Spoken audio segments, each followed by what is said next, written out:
श्रीमान् वेङ्कटनाथार्य कवितार्किककेसरी वेदान्ताचार्यवर्यो मे सन्निधत्तां सदाकृति ज्ञानानन्दमयं देवं निर्मलस्फटिकाकृतिम् आधारं सर्वविद्यानां हयग्रीवम् उपास्महे. ஸ்ரீ எதிராஜ சப்ததிகி ஸ்ரீ பாஷ்யக்காரரை பற்றி ஸ்ரீ தேசிகன் அருளி செய்த 74 ஸ்லோகங்கள் கொண்ட நூல் இது. ஸ்ரீ பாஷ்யக்காரருடைய திரு அவதார தினமாகிய ஒரு சித்திரை திருவாதிரை நன்னாளில் அவர் திருமேனி அழகிலும் திருக்குளம் முதலியவற்றிலும் ஈடுபட்டு பரவசராய் நிற்கும் போது அங்குள்ள பெரியோர்கள் தாங்களும் இத்தகைய அனுபவத்தை அடைய வேண்டும் என்று எம்பெருமானார் விஷயமாக ஒரு ஸ்தோத்திரத்தை அருளும்படி பிரார்த்தித்தனர். அப்பொழுது இந்த ஸ்லோகத்தை அருளி செய்ததாக குரு பரம்பரையில் கூறப்படுகிறது. இதில் எம்பெருமானை முதல்வனாக கொண்டு ஸ்ரீ பாஷ்யக்காரர் வரை வரும் ஆச்சாரிய பரம்பரையில் எம்பெருமான், பெரிய பிராட்டி, விஸ்வக்சேனர், நம்மாழ்வார், நாதமொழிகள், உய்யக்கொண்டார், மணக்கால் நம்பி, ஆளவந்தார், பெரிய நம்பி ஆகிய ஆச்சாரியர்களை ஒவ்வொரு ஸ்லோகத்தால் வணங்கி பின் நூல் முழுதும் ஸ்ரீ பாஷ்யக்காரரின் பெருமையை விளக்குகிறார். இதில் எம்பெருமானாருடைய திருமேனி அமைப்பு, அவர் கொண்டுள்ள ஞான முத்திரையின் சிறப்பு, அவருடைய சூக்திகளின் பெருமைகள், சாலை கிணற்றிலிருந்து தீர்த்தம் கொண்டு வந்து பரதனுக்கு சமர்ப்பித்த வரலாறு முதலியன விளக்கப்படுகின்றது. 11வது ஸ்லோகத்தில் ஸ்ரீ பாஷ்யக்காரரின் திரு உருவத்தை வர்ணிக்கிறார். சந்நியாசம் பூண்ட பின்பும் யஜ்ஞோப வீரத்தை கனமும் விடாது அணிந்தும் ஊர்த புண்டங்களை பிரகாசமாய் அணிந்தும் முக்கோலை எப்பொழுதும் திருக்கையில் ஏந்தியும் முடிக்கு அழகு தரும் சிகையை வைத்து கொண்டும் தம் ஆசிரமத்துக்கு ஏற்ப நித்திய கர்மாக்களை விடாமல் செய்தும் உயரிய வாழ்க்கையை நடத்தி அருள்கிறார். ஸ்ரீ பாஷ்யக்காரருடைய அவதாரம் மூவுலகம் செய்த புண்ணியம் என்று அவரை தியானம் செய்கிறார். ஸ்ரீ பாஷ்யக்காரர் ஞானம், பக்தி என்று 2 சிறுகைகளை உடைய ஓர் அன்னப்பறவை போன்றவர். ஸ்ரீ ரங்கநாதனிடம் பக்தி கொண்ட பாகவதர்களின் உள்ளமாகிய மானச பொய்கையில் எப்பொழுதும் வாழ்பவர். வேதங்களுக்கு தவறான அர்த்தங்களை கூறும் பிற மதத்தினரால் எத்தகைய கலக்கமும் வராது வேதங்களை காத்தருளினார். பிற மதத்தினரும் இந்த ஸ்தோத்திரத்தை கொண்டு தெளிவித்து எம்பெருமானார் திருவடிகளை வந்தடைய செய்ய வேண்டும் என்று வேண்டுகின்றார். இந்த ஸ்தோத்திரத்தை சேவிப்பவர்கள் நம் சித்தாந்தத்தில் பொறாமை உடையவர்களை ஒளி வழங்கச் செய்வர் என்று கூறி நூலை தலை கட்டுகிறார். இந்த ஸ்லோகத்தை அடியவங்களுக்கு சந்தை சொல்லி வைத்த வைகுண்டவாசி கொத்திமங்கலம் கோபால் சக்கரவர்த்தி சுவாமிக்கு அடியேனது கிருதஜ்ஞை தெரிவித்துக் கொள்கிறேன். கமப்யாத்யம் குரும் வந்தே கமலா கிரகமேதினம்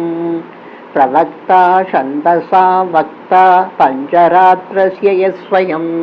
கமப்யாத்யம் குரும் வந்தே கமலா கிரகமேதினம் பிரவக்தா சந்தசா வக்தா பஞ்சராத்ரஸ்ய யஸ்வயம். சகதர்மசரீம் சௌரே சம்மந்திரஜகதிதாம் அனுகிரகமயே வந்தே நித்யம் அஜ்ஞாத நிகிரகாம். வந்தே வைகுண்ட சேனான்யம் தேவம் சூத்ரவதீசகம் யத்வேத்ர சிகரஸ்வந்தே விஸ்வமேதத்யவஸ்திதம். யஸ்ய சாரஸ்மதம் ஸ்ரோதோ வகுளாமோதவாசிதம். ஸ்ருதீனாம் விஸ்வமாயாளம் சடாரிம் தமுபாஸ்மஹே. நாதேன முனிநாதேன பவேயம் நாதவானகம். யஸ்ய நைஹமிகம் தத்வம் ஹஸ்தாமலகதாங்கதம். நமஸ்யாம் அரவிந்தாக்ஷம் நாசபாவே வியவஸ்திதம். சுத்தசத்வமயம் சௌரேர் அவதாரமிவாபரம். அனுஜ்ஜிதஷமாயோகம் அபுண்யஜனபாதகம். அஸ்பிருஷ்டமதராகம் தம் ராமம் சூர்யம் உபாஸ்மகே. விஹாஹே யாமுனம் தீர்த்தம் சாது பிருந்தாவனே ஸ்திதம். நிரஸ்த ஜிஸ்மஹ ஸ்பர்ஷே யத்ர கிருஷ்ண கிருதாதரஹ. தயா நிக்னம் யதீந்திரஸ்ய தேசிகம் பூர்ணமாஸ்ரயே. ஏன விஸ்வஸ்ரஜோ விஷ்ணு அபூர்யத மனோரதஹ.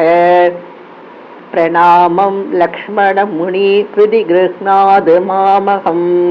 प्रसादयति सूक्तिः स्वाधीनपदिकां श्रुतिम्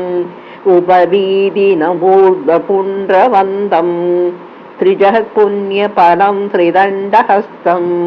शरणागतशार्तवाहमीटे शिखया शेखरिणं पतिं यतीनाम् उपवीदिनमूर्ध्वपुण्ड्रवन्दम् त्रिजगत्पुण्यफलं त्रिदण्डहस्तं शरणागतशार्तवाहमीटे शिखया शेखरिणं पतिं यदीनाम् प्रदयन् विमतेषु तीक्ष्णभावम् प्रभुरस्मत्परिरक्षणे यदीन्द्रः अपृथक् प्रतिपन्नयन्मयद्वैः ववृते पञ्चभिरायुधैर्मुरारेः स्वमितोदयसङ्गरादिगर्वः स्वबला उद्धृत यादव प्रहासः अवरोपितवासुतेरपापान् ननु रामावरजसयेष भूयः अबहुश्रुतसम्भवं श्रुतीनां जरति नाम यथा यत प्रचारम् विनिवर्तयितुं यदि स्वरोक्तिः विददेतासिरनीरिपञ्जरस्ताः अमुना तपनादिसायि भूम्ना यदि राजेन निबद्धनायः श्रीः महती गुरुपङ्क्तिहारयष्टिः विबुधाना हृदयङ्गमा विभाति अलोलपक्षस्य यदि क्षमावृतः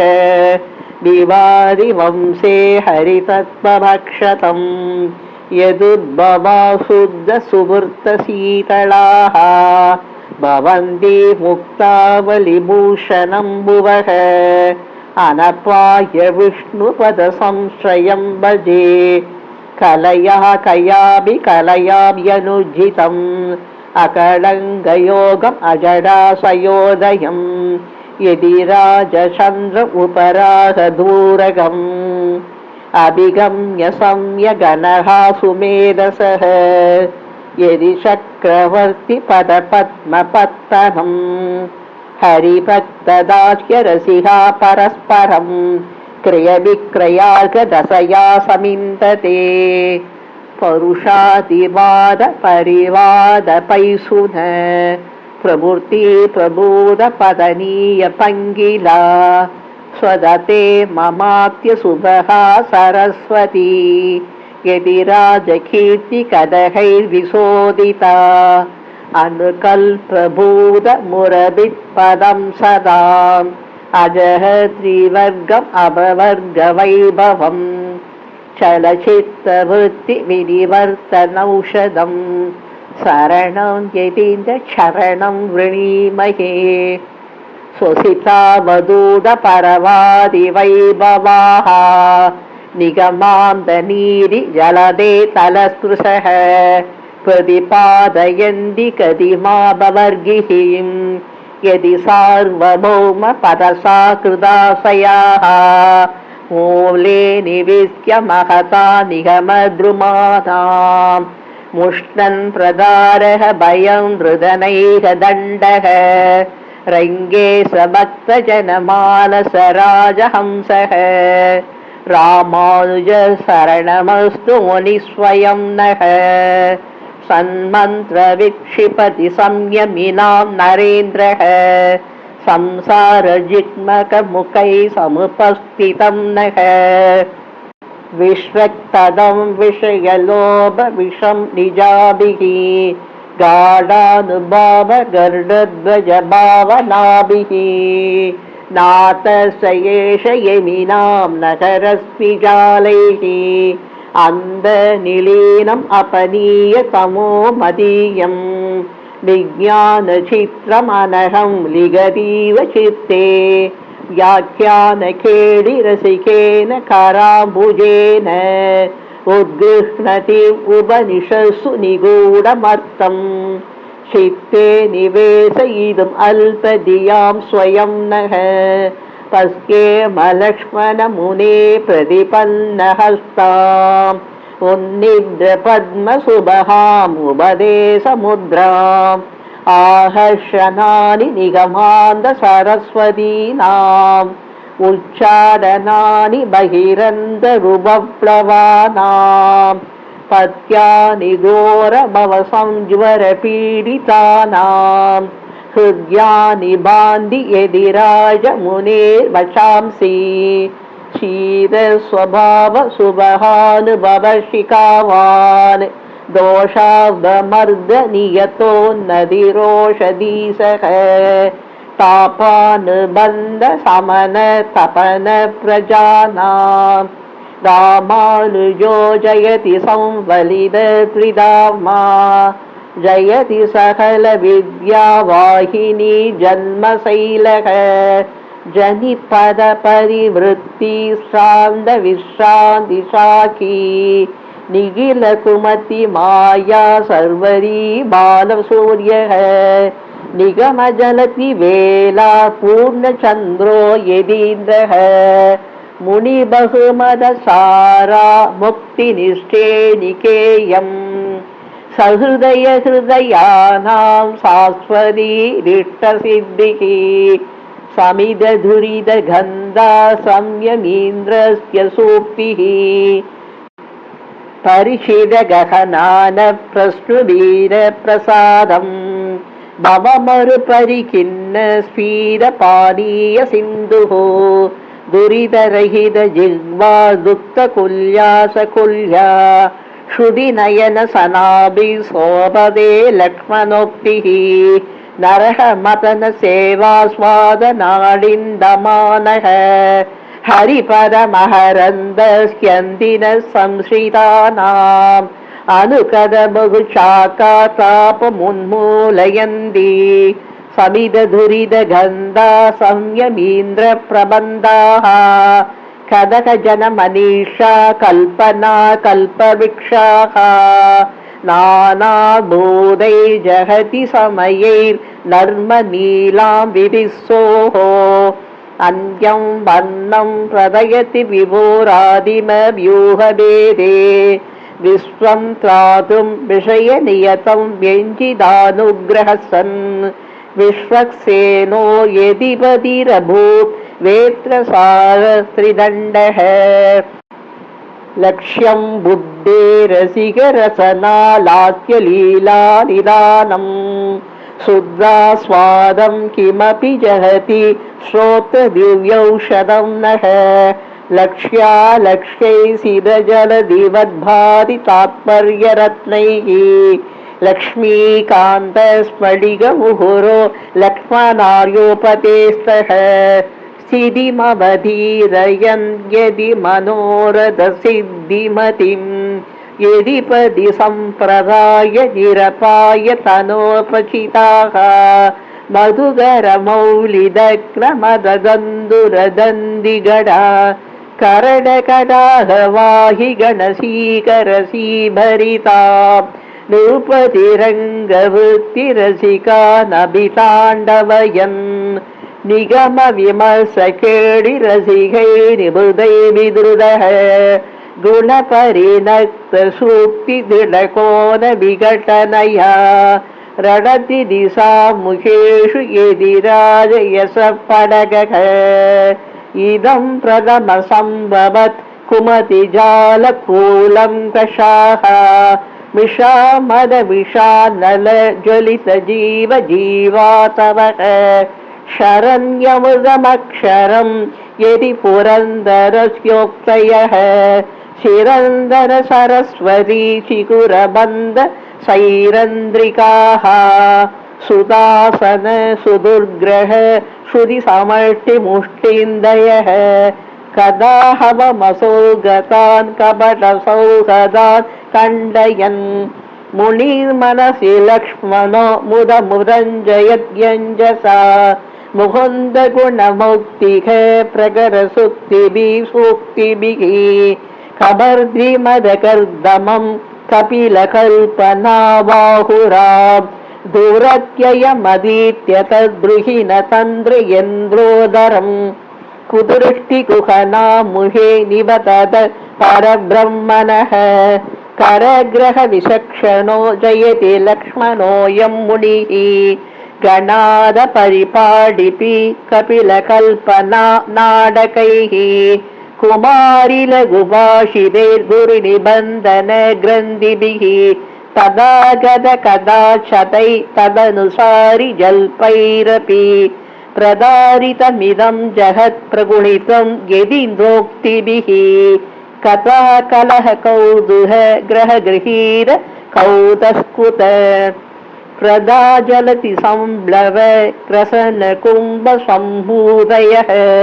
जयन्ती सुधियो यदि शिदि बृदन्ति कोपासना प्रभाव परिपत्रिम प्रमिति भारती संवदः यदीश्वर सरस्वती सुरभिता सयानां सदां वहामि शरणाम्बुजं प्रणतिशालिना मौलिना तदनन्यमददुर्मदज्वलितचेदसावादिनां शिरस्तु निहितं मया पदमदक्षिणं लक्ष्यताम् भजस्व यदि भूपते अनिधमादिदुर्वासना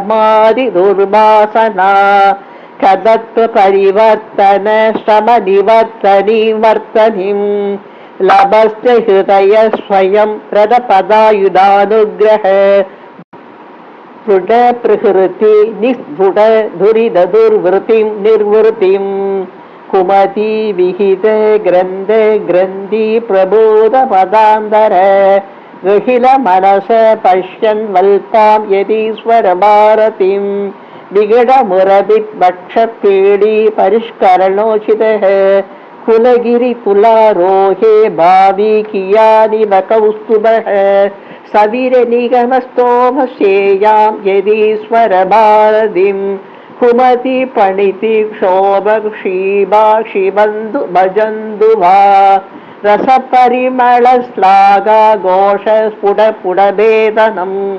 लवनवनिज कर्पूरार्गं किमित्यभिमन्वते लहति महिला माद्यो वेदात्रयी मुखैः वरतनुतया वामो वाह शिवस्य विवर्तते तदपि परमं तत्त्वं गौरी जनस्य वसंवदम् मदनकथनेन क्लिश्यन्ते यदीश्वर संश्रयाः निगमपदिघच्छाया साखी निरास महानिधिः महिद विविध छात्र श्रेणी मनोरथसारथिः त्रिभुवनतम प्रत्यूषोऽयं त्रिविद्य शिखामणिः प्रदयति यदिक्ष्माभृत् पारावरीव विपर्ययान् जडमदि मुदा दन्ता दन्ति व्यदौषधसिद्धयः प्रमिदि निरय प्रज्ञाशालि प्रबालनयष्टयः श्रुतिसुरभय शुद्धानन्दा विवशुषवारिताः यमगति कदा विच्छेदिन्यो यवीश्वर सूक्तयः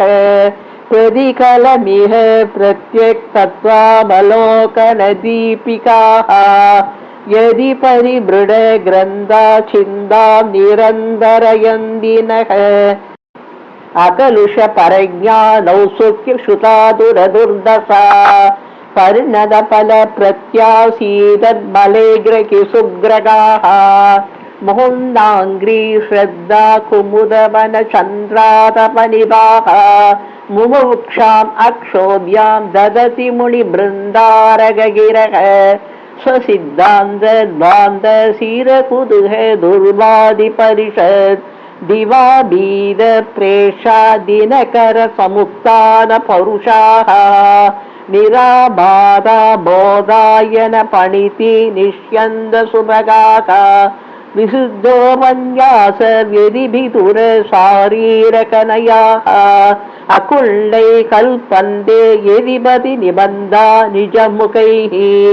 अनिद्रान प्रज्ञारसदमनि वेदाय सुधियाम् विकल्पाटोपेन श्रुतिपदमशेषं विगडयन्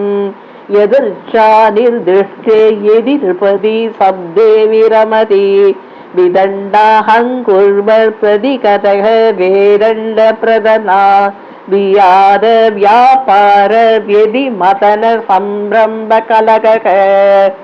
प्रतिष्ठा तद्गानां प्रतिपतमृषां दामययुषां परिष्कारसाम्ना परिपणम् अदर्वाङ्गिरसयोः प्रदीपत्वाना प्रतिकृतिरसौ तापसकिरां प्रसक्तिं संवित्ते प्रतिसदि यदि सानपणितिः हदा मध्ये हृद्ये हरिशरण पङ्गेरुहयुहे निबद्धन् ऐकान्त्यं किमपि यदि भूभृत्पणितयः सुनासीरस्कन्द दुहिनहरकेरम्बकुदमुख प्रदेशादिक्षुत्र प्रणतिपरिहार प्रतिभुवः यदा भूतस्वात्ता यदि नृपति सूक्ति विजयते सुधा सन्दोहाब्धि सुचरित विभक्ति श्रुतिमदां तदा तृप्यत् कौतस्कुद कलह कोलाहलहद त्रिवेदी निर्वेद प्रशमन विनोद प्रणयिनी श्रुतिश्रेणी शूडापद बहुमते लक्ष्मणमते सपक्षस्तां दोषां विदतमतिरारोपयति यः स्वहस्ते नोक्षिप्तै सकलु निजगाद्रेषु बहुलं गलद्विजम्बाले गहनतलमालिम्बदि जडः निरालोके लोक्ये निर्वधिपदस्नेहभरितः यदि क्ष्मावृदीपो यदि न किल जाज्वल्यदैः अहङ्कारध्वान्तं विजहति कटङ्कारमनगाः कुतर्क व्याळौहं कुमति मद पादाडगुहरम् यदि क्ष्मावृदृष्टं मदमिह नवीनं तदपि किं तदप्राहे वान्यद्वद तदपि किं वर्णनिकषे निशां यन्दां यद्वा निजमदि तिरस्कारविगमात् निरातङ्गाडङ्ग द्रविडगुहदेव प्रभृतयः सुदासारं श्रीमद्यदिवर भुव श्रोत्रगुहरे निषिञ्चन्ति न्यञ्ज निगमघरिमाण पणिदयः यदा स्वादाव्याच प्रसयमहिमोल्लासिदधिया सदा स्वाद्यं काले तदमृतमनन्दं सुमनसाम् यदि क्षोणीमर्दो यदिदमनितं मोहजनता शिरश्रेणीजुष्टं पदिगदृढबन्धं प्रभवति अविचारण्यानि गुहरविहरन् मामहमनः प्रमात्यन्मादङ्ग प्रथमनिगलं पादयुगणं सवित्री मुक्तानां सहलजहदेन प्रशमनी गरीयोभिस्तीर्थै उपचितरसा यामुनमुखैः निरुच्छेदा निम्नेतरमपि समाप्लावयति मां यदृच्छाविक्षेपा यदिपति दया दिव्यतडिः चिन्ताशेष दुरर्दन्दुरवच गन्धासदग्रन्थिलाः सिद्धान्तान समिन्दते यदिवर ग्रन्थानुसन्धायिनी मुक्ता सुक्ति विशुद्ध सिद्धतडिनी चूडालचूडापदः किं कुल्यां कलयेद खण्डपरसु मण्डूह मञ्जूषिकाम् वन्दे तं यमिनां दुरन्दरमहं मानान्धकारद्रुहा बन्धानं परिबन्धिना विजदृशा रुन्दानमिन्दानया दत्तं येन दया सुधाम्बुनितिना पीत्वा विशुद्धं पयः कालेन करिशैलकृष्णजलतः काङ्क्षादिहं वर्षति काषायेन गृहीतपीतवशना दण्डै त्रिभिर्मण्डिता सा मूर्ति मुरमर्दनस्य जयति त्रय्यन्तसंरक्षिणी यत्प्रत्यापिततीर्थवर्धितधियाम् अभ्यस्यतां यद्गुणात् आचिन्दोरनिदं प्रदेशनियता कीर्ति प्रजागर्दिनः काषायेन गृहीतपीतवचना दण्डै त्रिभिर्मण्डिता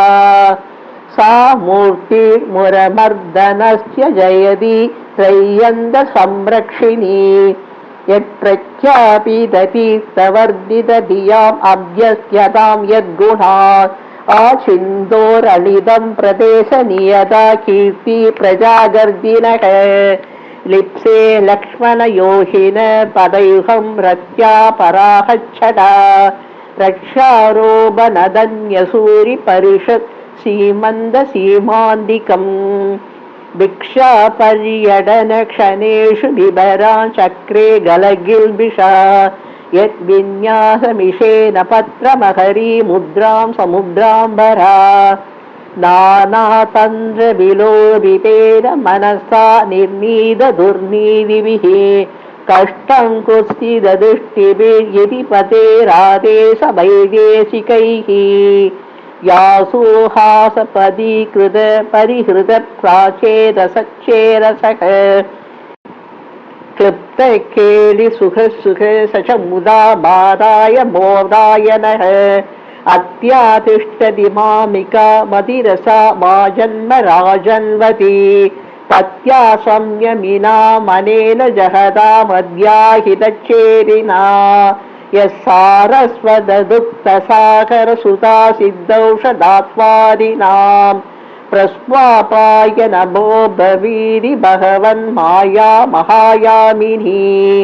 शुद्धादेशमसंवदीकृत यदि शोनी सबानी सदा प्रत्यादिष्टबहिर्गति श्रुतिशिर प्रासारमासीदति दुक्तोदन्वदपत्यसन्निधि सदा सामोददामोदर श्लेष्मालोकनदौ ललित्य ललितो मेषा मनीषा मम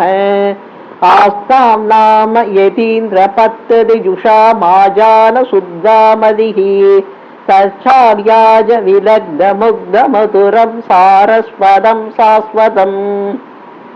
को वा चक्षुरुदं च येदपि पुरसाटोमदर्गच्छटा शस्त्राशस्त्रिविकाससंवृधरणा स्वादेषु बाधेषु नः पर्याप्तं पर्यशैषं कणचरणकथामाक्षपातं शिशिक्षे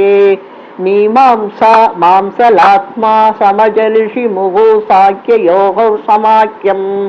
युक्तं तैस्ते यतीन्द्रदृढित बहुमृषा तन्द्रकान्तारपान्तैः अन्तर्मोक्षपान्तिरहः किमिकन चिन्तनीयं तनीयः गाता दाता गतानां गलति गमनिका कापिली क्वापिलीना क्षीणा काणादवाणी द्विहिनहरहिरसौरभं नारपन्ते श्यामा कौमा विलोक्ति जगति गुरुमदं गौरवा दूरवान्तं का शङ्का शङ्करादे भजति यदि पदो भद्रवेदिं त्रिवेदिम् गाता दाता गतानां गलति गमनिका कापिली क्वापिलीना क्षीणा काणादवाणी दुहिनहरहिरसौरभं नारबन्ते श्यामा कौमारी लोक्ति जगति गुरुमदं गौरवा दूरवान्तं का शङ्का शङ्करादे भजति यदि पदो भद्रवेदिं त्रिवेदिम्